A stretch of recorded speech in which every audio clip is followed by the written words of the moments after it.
ইদানিং অনেকের চোখেই পড়েছে। একটা মেয়ে নো মুসলিম, সম্ভবত হেপি নাম, সে তার বাবা মা, তার ভাইয়ের নাম আব্দুর রহমান, সবাইকে নিয়ে, বাবা মা এখনো মুসলিম হয় না কিন্তু মা অলরেডি রোজা রাখতেছে, তাকে অলরেডি মক্তবে ভর্তি করে দিয়েছে মাকে যে আগে তুমি ইসলাম সম্পর্কে জানো, এরপর ইসলাম গ্রহণ করো। আমি বোনটাকে বলবো আরেকটু সুন্দরভাবে হিজাবের ভিতরে মেনটেন করে আপনি দ্বীনের সৌন্দর্যের কথা বলেন। তার ছোট্ট ভাইটা মাশাআল্লাহ সুন্দর মাদ্রাসায় পড়ছে এবং বাবা মার সাথে এমন সুন্দর আচরণ সে করছে, তার মা রোজা রাখতেছে।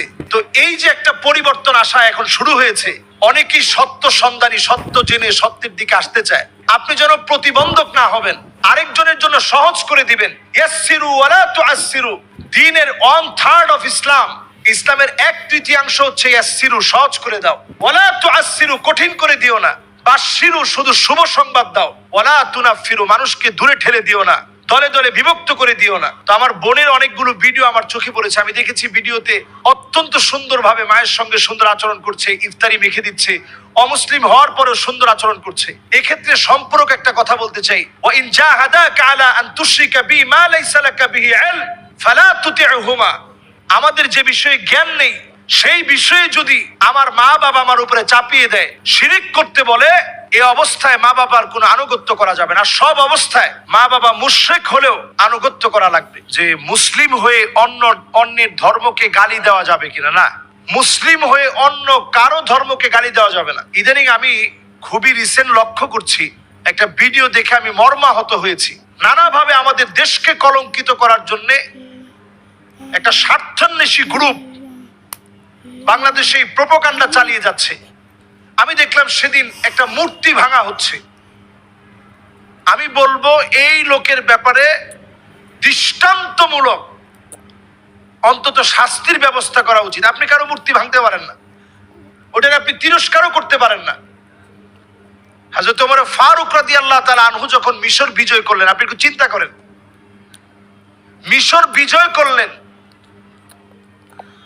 সেই মিশর বিজয়ের পরে স্ফিংস যে মূর্তিটা আজ অবধি আছে পিরামিডের পাশে, হযরত ওমর রাদিয়াল্লাহু তাআলা আনহু চাইলে তো এটা ভেঙে ফেলতে পারতেন, আমর ইবনুল আস রাদিয়াল্লাহু তাআলা আনহু ভেঙে ফেলতে পারতেন, তিনি তা করেন নাই। একজনও মূর্তি ভাঙে নাই। তা আপনি মূর্তি ভাঙতে যাবেন কেন? আরেকজনের ধর্মকে আপনি গালি দিবেন কেন?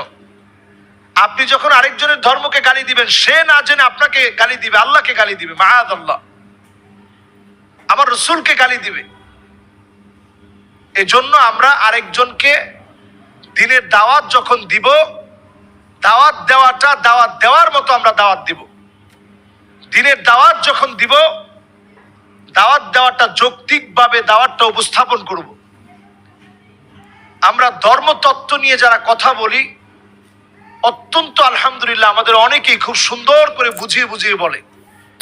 কম্পারেটিভ রিলিজিয়ান, অন্য ধর্মের সাথে আমার ধর্মের সৌন্দর্যগুলো আমি তুলে ধরবো, কিন্তু খাটো করে না।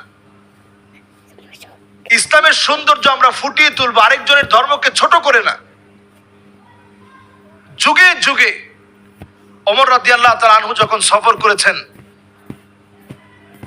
রাজ্যের পরিধি যখন বেড়ে গিয়েছে, সে অবস্থায় ওমর ফারুক রাদিয়াল্লাহু তাআলা আনহু যখন সফর করেছেন, যার যেখানে গিয়েছেন তাদের সঙ্গে সেইভাবেই আচরণ করেছেন, কিন্তু নিজের ধর্ম ভুলে গিয়ে না। একটা লোকমা পড়ে গেছে, তিনি যখন উঠিয়ে খাবেন, পাশ থেকে সাহাবী বলতেছিল, খলিফাতুল মুসলিমের আজকে উঠায় না খেলে হয় না, এত খাবার থাকতে। তিনি বললেন, আতরুকু সুন্নাতা হাবিবি রাসূলিল্লাহ লিহাউলাইল হুমাকা, এই সমস্ত আহমকদের জন্য আমি রাসূলুল্লাহর একটা সুন্নত বাদ দিতে পারি না। একটা সুন্নতও কিন্তু তিনি ছাড়েননি, কিন্তু আবার অন্যকে তিনি কষ্টও দেননি। এর নাম ইসলাম। এজন্য ইসলামের সৌন্দর্যের প্রধানতম দাওয়াত হচ্ছে আসলিম তাসলাম, ইসলাম গ্রহণ করো, তুমি শান্তি পাবা। কাউকে আপনি গালি দিতে পারবেন না। আল্লাহ রাব্বুল আলামিন আমাদেরকে বোঝার তৌফিক দান করুক, অমুসলিম হলেও মা বাবার সাথে সুন্দর আচরণ করার তৌফিক দান করুক। অমুসলিম যত ভাই আছে সবার সাথে আমরা সুন্দর আচরণ করব। অমুসলিম কেউ যদি এসে ইফতারি খায়, আপনার ইফতারি নষ্ট হয়ে যাবে না। অমুসলিম কেউ যদি আপনার মুড়ি মাখা খায়, আমার ইসলামের কোনো ক্ষতি হবে না।